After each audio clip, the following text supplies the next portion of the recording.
Welcome to DC channel.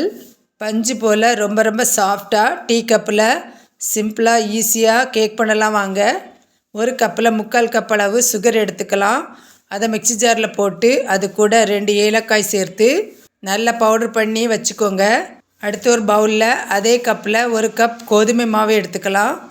இது கூட powder பண்ணின சுகரை சேர்த்துட்டு 2 டீஸ்பூன் வாசனை இல்லாத ஆயில் சேர்த்துக்கோங்க. அரை டீஸ்பூன் ஆப்ப சோடா, ஒரு பிஞ்சு உப்பு சேர்த்து அது கூட கெட்டியாக காய்ச்சி ஆற வச்ச பால் 1 கப் சேர்த்து நல்லா கலந்து விட்டுட்டு கட்டி எதுவும் இல்லாமல் இந்த அளவுக்கு கலந்து வச்சுக்கலாம். அடுத்து ஒரு குக்கரில் ஸ்டாண்டு போட்டு மூடி போட்டு அதை அடுப்பில் மீடியம் ஃப்ளேமில் 10 நிமிஷம் வச்சு விட்டுறலாம். அதுக்குள்ளே டீ கப்பில் ஆயில் தடவி அதுக்கு மேலே கோதுமை மாவு தூவிட்டு இது போல் வச்சுட்டு எல்லா கப்லையும் பாதி அளவு ரெடி பண்ணி வச்ச மாவை ஊற்றிக்கலாம். ப்ரீ ஹீட் பண்ணின குக்கருக்குள்ளே ஸ்டாண்டு மேலே ஒரு தட்டு வச்சுட்டு அதுக்கு மேலே இந்த கப்பு எல்லாம் வச்சுக்கோங்க. குக்கர் மூடியில் விசில் பெல்ட் எதுவும் இல்லாமல் வெறும் மூடியை மட்டும் வச்சு லாக் பண்ணிவிட்டு ஒரு 20 நிமிஷம் மீடியம் ஃப்ளேமில் அப்படியே விட்டுறலாம்.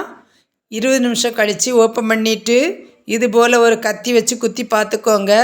கத்தியில் மாவு எதுவும் ஒட்டா வந்துச்சுன்னா கேக்கு ரெடி ஆயிடுச்சுன்னு அர்த்தம். அப்புறமா அதை நல்லா ஆற விட்டுட்டு எடுத்திங்கன்னா பஞ்சு போல் ரொம்ப ரொம்ப சாஃப்டான கேக் ரெடி ஆகிடும்.